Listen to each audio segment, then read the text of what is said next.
Democrat Cindy Boatwright is running for South Carolina House District 99. In this edition of Quintin's Close-Ups, I sit down with Cindy one-on-one. And be sure to download the free Quintin's Close-Ups app in your Apple or Google Play stores. Well, Cindy, it is so good to see you. Good to see you too. I appreciate this. You're welcome. Thanks for asking me. Oh, anytime. Well, let me jump into the obvious, because you are actually running for South Carolina House District 99. Yes, I am. I'm as shocked as you. Well, talk to me more about that, because you are running as a Democrat, and you said this on September 21st on Facebook. You said this, the following quote: "I'm not a politician.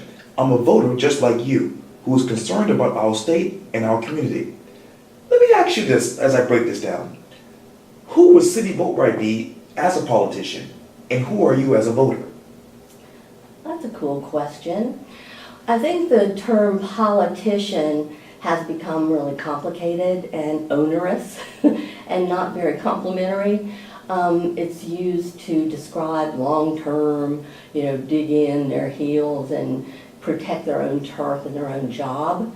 So that would not be me as a politician. I plan to go into politics, clearly. Right. But as a politician, what I would want to do is to do what's right on every single level, meaning I don't plan to be the person who is sort of a blanket voter. In fact, I had somebody ask me about something the other night that might have been typically, that Democrats might have typically approved. And, I said, I really have to think about that. That might not be something I would vote for. So I'm a think about every single case, investigate it separately. Not gonna be somebody who is going to be influenced by special interest groups. Absolutely not. Look at what that's gotten us. I'm not taking any PAC money or anything like that. So I think I'm going to be an independent thinker who's going to be a very good researcher and somebody who'll talk to a lot of different constituents to find out what's really the right way to go. Describe to me not even describe to me. Let me get to the top story here. And it's been the talk around town. Santee Cooper. You said this on September 21st, quote, "I don't know about you, but I don't get a raise for doing a terrible job. State employees shouldn't either." And obviously this was the headline for the state.com news website that says top scandal executives were paid millions in bonuses for roles in failed nuclear project. Where does your mind go to? Mismanagement. Who's got their eye on the ball? And the old boy network, okay, yeah, we promise you that, you're still going to get that. But really about this project, the more I've read about it, we're talking just mismanagement. And I think cronyism. I really think what's going on in the state legislature is that everybody's got their own little turf, and they all play golf together or whatever they do. And they're not going to intrude, even if they see something that's not right, they're not going to intrude on their buddy's turf. So that's kind of what I think maybe happened here. But it certainly is costing taxpayers of South Carolina a lot of money, which we shouldn't have to pay. So I don't know how this is going to play out and resolve, but did that answer your question? It did. Representative James Smith, as you know, he's throwing his hat into the Okay. I'm all about James Smith. Matter of fact, you just said this yesterday, quote, "We can all rally around this wonderful candidate. I'm beyond excited about James becoming our next governor." So who will Governor Smith be if he's elected in your mind? Fair, sane, somebody who listens. Okay. Man, I think McMaster is just an extremist, and I'm tired of that for the state of South Carolina. This state is changing. People are coming in from other areas. That sort of rigid ultra-conservatism does not serve the state well, in my book. And it's also stuff like, just Nikki Haley not accepting the Medicaid expansion. That hurt the state. That's a rigid ideological position. I mean, even Governor Kasich took it. So, you know, that's a rigid ideological position that hurt the state of South Carolina. And that's what I see our governors having done. And James Smith won't be that. He will not be that person. He will be fair. He will listen. He's an honest, upstanding guy. I mean, I couldn't be more excited. He's going to come help me campaign next month. Oh, good for you, good for you. Yeah. Well, before that election, obviously you have your election. Yes. And if you were to be elected, you would have to work with Governor McMaster. Yes. So tell me how.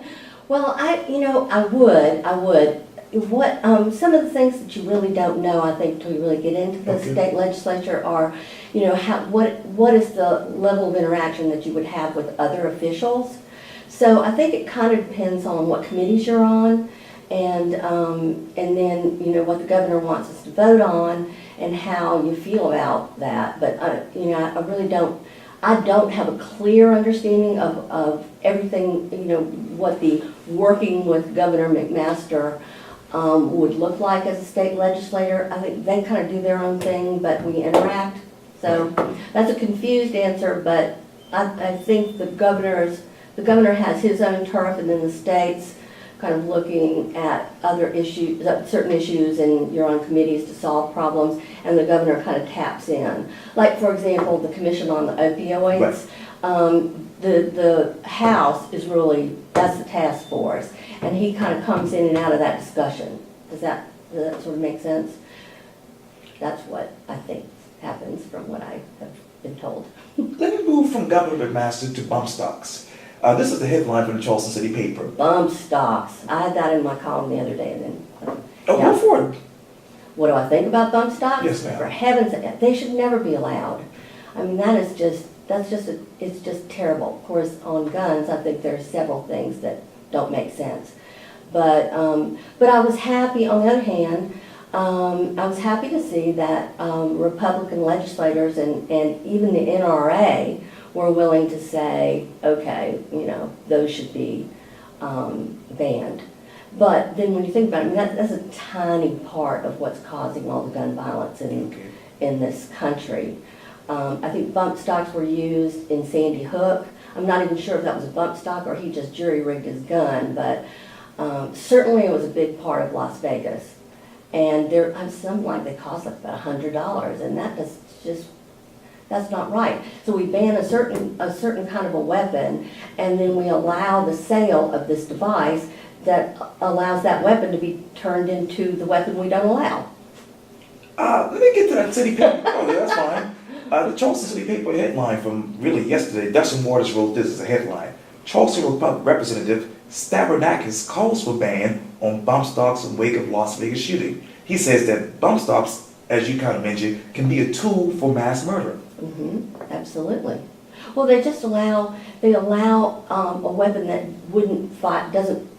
isn't capable of firing at the rate of a totally automatic assault rifle to fire more rounds per minute or whatever that is. I'm not very articulate on guns and what they do, Okay. but that's what it does. It overrides the gun and allows it to fire more rounds.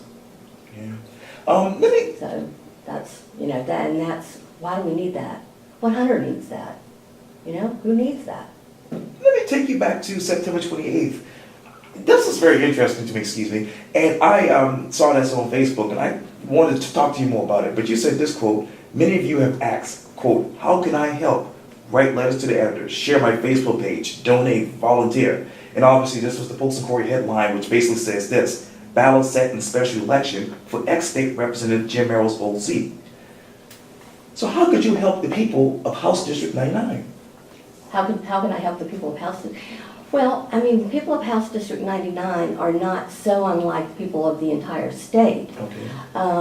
The people of House District 99 want a lot of the same things that anybody would want, or things I care about, like education, you know, and the ways my competitors see to help the South Carolina educational system are different from the ways I see in helping.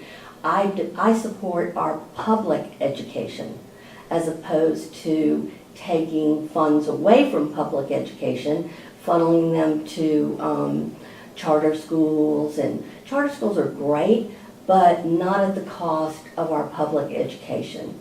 So that's a difference between me and my Republican competitors. They're in the Betsy DeVos, Trump education perspective. So that's a way I can help the people of District 99. I really think there are a lot of people who have deep concerns about education. Our schools aren't, when our kids are in elementary school, they're not reading at the level they should be, and we keep sending them to the next grade level. So there's a lot of discussion about that. How do we get these kids up to the appropriate grade level sooner so that they are not, we're not sending them to the next grade level and then they're always going to be behind. So I don't know all the answers to that. I'm not an educator, but that's something that really needs to be looked at. I think also in terms of education, sorry I'm going off on education because it's really a subject I care deeply about. As a mental health counselor, I've seen a lot of people come see me who've dropped out of school, and I think they've dropped out of school, and then consequently they have all these problems and issues, and they've dropped out of school, I think, without a real deep understanding of what's going to confront them going forward. So I mean, I can think of one patient who says, "Mom told me I could drop out of school at age 16 and work at the dollar store." Well, then she comes to find out that she can't do anything in life without a GED. Then she finds out she's going to have to pay for the GED classes. Then she finds out, she's going to have to take algebra anyway. So I was talking to her because I've had a number of these patients over the years, and said, if she had had better mentoring, like somebody she really trusted, either within the school system or outside of the school system, who could help her navigate finishing high school, possibly even going on for some other kind of education. Sure. I just think we can keep more people, more South Carolina students in school and help them become more productive members of society, which makes sense. I'm kind of running on common sense government, because then they're not in the social services system, right? And they're contributing to the economy of the state. The other way I can help the people of District 99 is there are a lot of people in my district who care a lot about our environment, our land, sea, and air. And I'm going to be vigilant on that topic, especially given the Trump administration's disdain for the EPA, suggestion that they might want to drill off our coast. I will be the person who is vigilant on protecting our state. I know that you're passionate about education and mental health. Mm-hmm. And I was reading somewhere that you are a Democrat, but your husband is a conservative. He certainly is. How do you guys even get along? Slowly I'm turning him into a Democrat. I have to say, I brought him to the Turning Leaf fundraiser the other day, and he's realizing, oh wow, maybe social programs work and make sense. But my husband is actually a libertarian. Okay. So he just really doesn't believe in government at all. Okay. So we have a lot of discussions about, like, honey, there is a government. So the question really is, what's the role of government, and where should government be focused? Okay. And what could the government do to make our lives better? That's what, one of my, again, Republican competitors said, let's get government out of our lives. Well, what does that mean? Really, that's just kind of a strange statement, because, oh, by the way, first of all, he's running for political office in the state government, but second of all, that's just not the question.